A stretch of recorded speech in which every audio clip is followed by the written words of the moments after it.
দেখুন, লঙ্কা, কালো জিরে, কপি পাতাটাকে সেদ্ধ করে নিয়েছি। আজকাল তো খেতে নেই কপি পাতা, না স্বাদ দেয়। তেল বসিয়ে দিয়েছি, কালো জিরা, শুকনো লঙ্কা দিয়ে দিচ্ছি। আমার খুব ভালো লাগে কপি পাতা।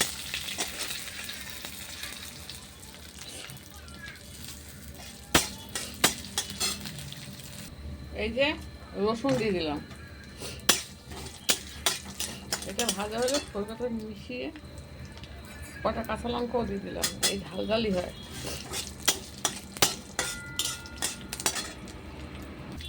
রসুন, কালো জিরে, কাঁচা লঙ্কা, শুকনো লঙ্কা, এইবার কপি পাতাটাও দিয়ে দিই, দিয়ে পরে বাটবো। এবার আমি কপি পাতাটা বেটে দেবো। এই বন্ধুরা, আমার তেল বসিয়ে দিয়েছি, পাতাটাকে বেটে নিয়েছি। এ দেখুন, পাতাটা বাটা হয়ে গেছে। বাটা মানে কি, মিক্সিতে করে নেওয়া। ওই তো বাটা বুটি কে করবে ভাই, পারবো না।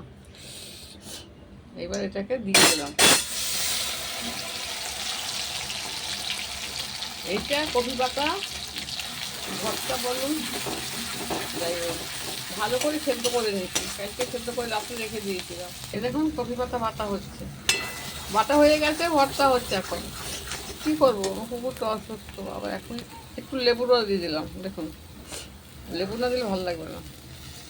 নুন, মিষ্টি, চাল, টক একটু বড় হয়ে যাচ্ছে। একটুখানি কাঁচা তেল দিয়ে দিলাম। কিছু রসুন আগে দিয়ে দিচ্ছি, এখন নামাবার আগে কিছু রসুন দেবো। দেখুন, গন্ধটা ভালো লাগবে। দেখুন, আমার পাতা বাটা হয়ে গেছে। কেমন লাগছে, লাইক শেয়ার।